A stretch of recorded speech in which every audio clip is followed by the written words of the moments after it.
Assalamualaikum warahmatullahi wabarakatuh. Selamat pagi Sobat Romani. Jumpa lagi dengan kami di acara Embun Pagi Rumah Sakit Romani Muhammadiyah Semarang.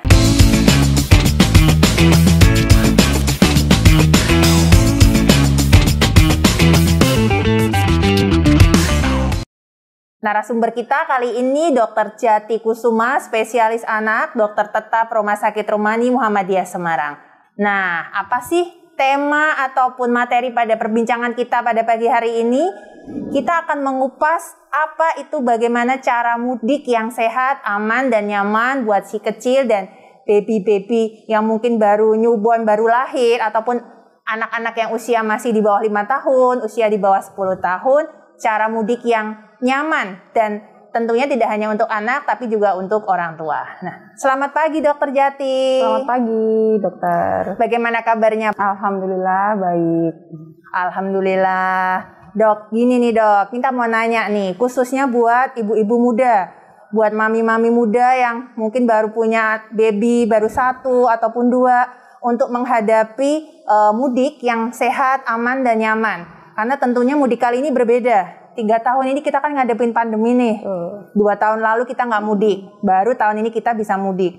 Nah, gimana cara tipsnya mudik yang nyaman dan sehat, tapi juga nyaman buat orang tua dan juga si kecil? Mungkin kenyamanan yang pertama dari segi transportasi ya dok ya. Kalau dari segi transportasi ada yang menggunakan kendaraan pribadi, ada pun yang menggunakan kendaraan umum. Nah, yang kendaraan pribadi ini pastikan dulu kendaraan dalam kondisi baik, sehingga nyaman digunakan oleh keluarga ketika mudik.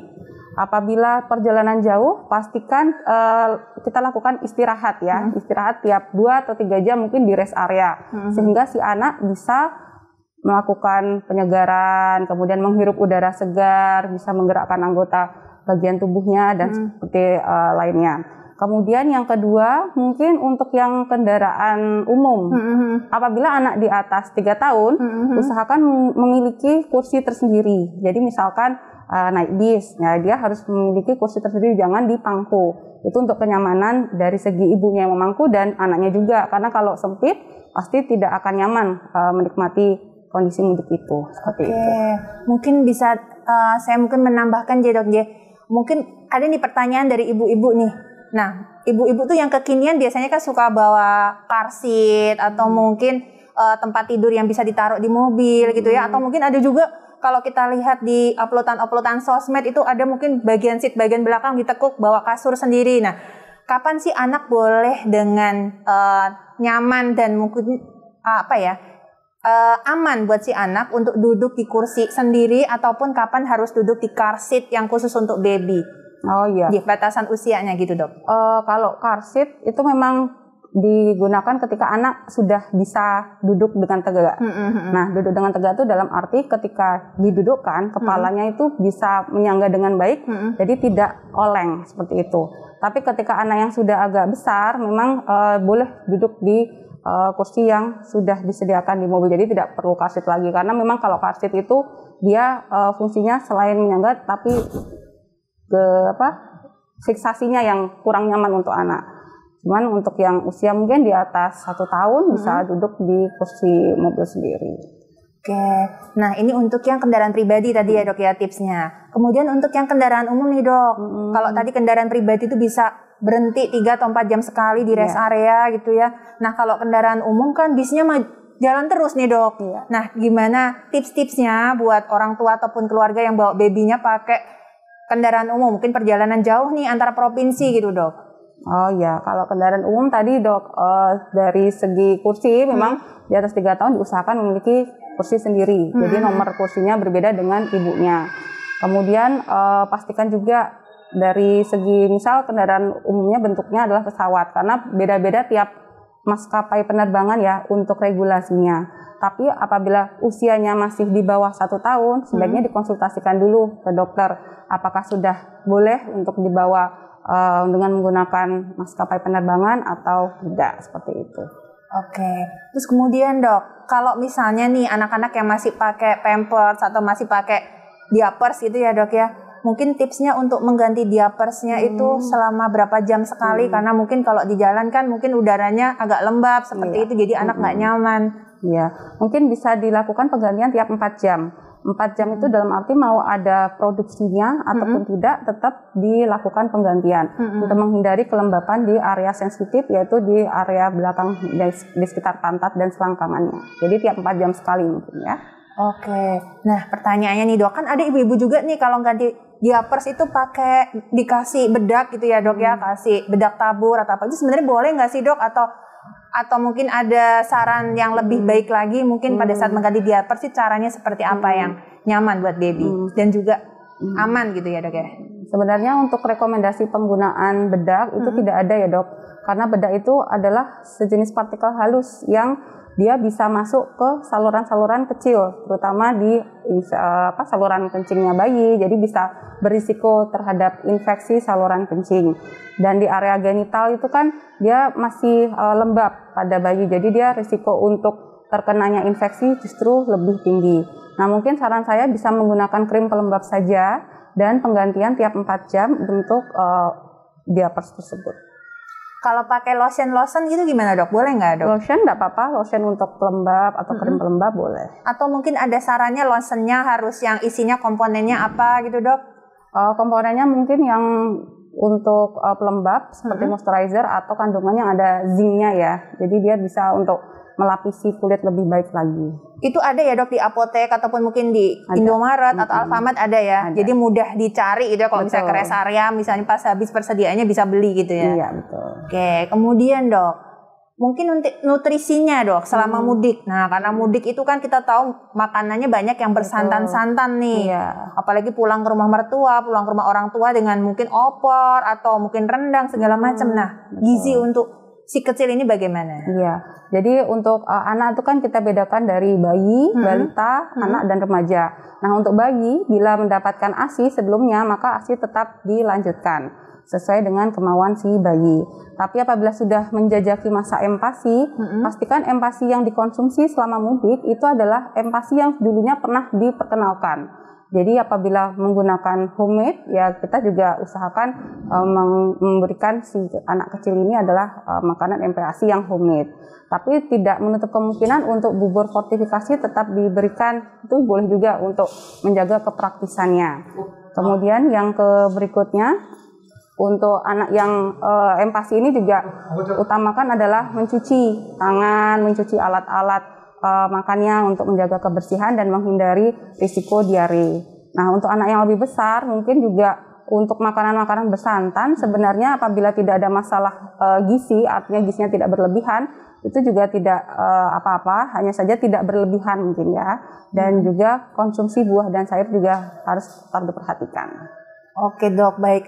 Itu berarti konsumsi buah dan sayur tetap lanjut ya dok, walaupun masa lebaran, masa mudik ya, untuk menjaga kesehatan pencernaan. Betul. Mungkin ada sedikit tipsnya nih dok. Mungkin kalau misalnya buahnya nggak selalu ready, atau mungkin si anak ini ada gangguan-gangguan kalau misalnya mengkonsumsi santan atau apa, makanan-makanan berlemak. Kan seringnya kalau lebaran kita di rumah keluarga sering mengkonsumsi makanan yang mungkin banyak berlemak gitu ya. Rendang, kikil, atau apalah itu ya. Dendeng atau mungkin opor gitu. Kalau mungkin anaknya ini sedikit tidak nyaman dengan bahkan ada mungkin anak-anak kecil tertentu yang kalau mengkonsumsi makanan seperti itu jadi diare gitu dok. Nah caranya gimana nih dok penata laksanaannya? Karena kan kalau masih masa libur banyak rumah sakit yang mungkin dokter spesialisnya pada cuti, pada libur. Mungkin cara penata laksanaannya awal di rumah biar orang tua juga nggak panik dan anak juga tetap sehat, gimana nih dok? Jadi ini terkait dengan apabila diare terjadi ya dok ya. Nah dalam hal ini diare itu memang tata laksananya kebanyakan adalah menjaga kebutuhan cairan. Pastikan cairan yang masuk ke dalam anak itu adalah cukup. Baik itu dari susu sebelumnya, ASI atau makanan yang berkuah tetap diberikan. Kemudian yang kedua bisa diberikan suplementasi zinc sesuai dengan usianya. Bila di bawah 6 bulan bisa diberikan 10 mg sehari sekali. Bila di atas 6 bulan 20 mg sehari sekali. Kemudian yang ketiga adalah mengawasi tanda-tanda dehidrasi. Misalnya anaknya malas minum atau misalkan lemas, bahkan dia tidak bisa mengkonsumsi cairan, artinya tiap masuk dimuntahkan lagi atau lebih sering mengantuk. Nah, itu juga salah satu tanda dehidrasi. Bila muncul tanda-tanda dehidrasi, segera bawa ke fasilitas kesehatan terdekat. Kemudian juga untuk diare, sebenarnya tata laksananya yang lainnya adalah dengan mengkonsumsi apapun makanan yang sebelumnya sudah dikonsumsi. Jadi tidak perlu mengganti susu formulanya, tidak perlu mengganti makanan yang sebelumnya, seperti itu. Mungkin itu aja. Baik. Kemudian ini nih dok, kan terkait dengan prokes ya, karena kalau dibilang sekarang benar-benar bebas dari COVID juga belum seutuhnya gitu kan. Nah, gimana prokes yang baik buat si kecil biar tetap sehat nanti selama Lebaran dan juga setelah mudik dok? Jadi untuk prokes yang baik memang untuk usia di bawah 2 tahun kita belum merekomendasikan untuk menggunakan masker karena saluran nafasnya masih sempit. Tapi bisa menggunakan face shield dan juga untuk orang tua mungkin tidak terlalu memberikan kesempatan pada banyak orang untuk mencium-cium karena mungkin baru pertama kali ketemu, kemudian udah kangen, belum pernah cium, akhirnya dicium-cium. Nah, itu mungkin agak dihindari karena risiko penularan baik itu bukan hanya penyakit COVID ya, penyakit lainnya pun juga bisa lewat saluran nafas. Kemudian untuk anak yang di atas 2 tahun mungkin bisa menggunakan masker. Nah, penggantian masker ini bisa dilakukan tiap 6 jam, mungkin seperti itu. Nah, juga jangan lupa mencuci tangan. Mencuci tangan menggunakan air yang mengalir dan sabun, atau untuk praktisnya juga menggunakan hand sanitizer, seperti itu. Ya. Kemudian nih dok, pertanyaannya, kalau anak-anak mungkin anak-anak tadi harus cuci tangan gitu ya dok ya. Nah, cuci tangan ini kalau untuk anak-anak yang direkomendasikan apakah harus mengikuti 6 langkah atau boleh nih cuci tangan hanya pakai desinfektan aja, yang penting tangannya kena desinfektan. Cara cuci tangan yang baik buat anak seperti apa dok? Sebenarnya tetap menggunakan metode 6 langkah, tapi memang itu harus dibiasakan karena untuk usia-usia di atas 2 tahun kan anak itu mengikuti apa yang orang tuanya lakukan. Jadi orang tuanya dulu nih cuci tangan yang benar, kemudian mengajarkan ke anaknya. Nah, nanti insya Allah anak juga akan bisa mengikuti seperti itu. Oke, kemudian nih dok, kalau ada anak-anak tertentu yang mungkin alergi terhadap misalnya kalau pakai alkohol alergi nih, jadi merah semua, ruam-ruam merah. Nah, mungkin tips yang terbaik buat anak untuk menjaga kesehatan tangan, misalnya harus cuci tangannya pakai apa gitu dok? Ada tips-tipsnya gitu dok? Selama perjalanan jadi bisa disiapkan oleh orang tua. Kalau sudah terjadi kemerahan berarti kemungkinan memang ada sensitif ya, anaknya sensitif terhadap bahan tersebut, maka sebaiknya selanjutnya tidak menggunakan produk yang sama. Nah, untuk selanjutnya mungkin bisa menggunakan cuci tangan dengan menggunakan air yang mengalir saja dan sabun untuk khusus cuci tangan yang mengandung disinfektan. Itu sebenarnya lebih aman dibandingkan hand sanitizer yang kandungannya macam-macam seperti itu. Oke, kemudian ini dok. Nah, apa saja sih yang harus disiapkan oleh orang tua, peralatan-peralatan untuk dibawa mudik? Jadi yang dibawa mudik itu tergantung kemana kota atau daerah yang dituju ya. Jadi kita lihat adanya perbedaan cuaca, mungkin ke daerah yang pedesaan yang dia tempatnya mungkin pegunungan yang dingin. Nah, persiapkan seperti jaket, selimut, kaos kaki seperti itu. Tapi kalau misalkan ke tempat daerah yang panas, ya mungkin kita bisa persiapkan kaos yang tidak terlalu tebal atau kaos tipis yang menyerap keringat. Jadi tetap disesuaikan dengan kota tujuannya. Kemudian yang kedua, yang paling penting adalah persiapan obat-obat yang emergensi. Misalkan dalam mudik anak mengalami demam, kita persiapkan paracetamol sebagai penurun panas. Kemudian jangan lupa juga vitamin. Vitamin juga penting untuk menjaga daya tahan tubuh. Seperti itu. Kemudian ini dok, kapan usia anak aman boleh dibawa mudik? Misalnya nih ibu-ibu habis melahirkan, usia berapa bulan atau usia berapa minggu boleh dibawa mudik ke orang tua ataupun ke mertua nih dok? Sebenarnya tidak ada rekomendasi khusus ya dok untuk mengenai umur kapan bisa dibawa mudik atau tidak. Tapi kita lihat dari segi kebugaran si bayi ataupun si anak. Kalau anak bisa aktif, menyusunya juga baik, kemudian ibu juga tidak memiliki penyakit atau kondisi yang membahayakan, artinya bisa menyusui secara langsung juga, itu saya rasa juga tidak apa-apa, asal tetap dilakukan prokes yang ketat, seperti itu. Untuk anak ya kita pastikan dulu kondisi anak juga baik, kemudian tidak memiliki penyakit-penyakit yang bisa menularkan juga, atau bahkan kondisinya dia sedang tidak sehat, artinya lemas atau misal dehidrasi. Nah, itu sebaiknya ditunda dulu seperti itu. Mungkin tadi ya sekilas tentang kita ngobrol-ngobrol dengan Dokter Jati, bagaimana tips yang sehat, aman dan nyaman untuk mudik baik bagi orang tua untuk membawa si kecil maupun baby ke kota masing-masing. Nah, mungkin sedikit ditambahkan nih Dok, tipsnya Dok, atau kata-kata clue-nya nih Dok buat orang tua, buat ibu-ibu muda yang mau membawa mudik anaknya, tipsnya. Iya. Jadi pastikan si anak dalam kondisi sehat dan baik ketika sebelum mudik, kemudian jaga prokes, dan mungkin di masa pandemi ini anak memang agak jarang ya bertemu atau bersosialisasi, jadi perkenalkan secara perlahan-lahan, jangan langsung rame-rame, mungkin diperkenalkannya satu-satu, kemudian apabila sudah terbiasa mungkin baru bisa bersosialisasi seperti lainnya. Oke, terima kasih Dokter Jati atas waktunya dan juga tips sehatnya. Iya. Nanti mungkin lain kali kita bisa dapat tips-tips sehat lainnya dari narasumber-narasumber yang lain.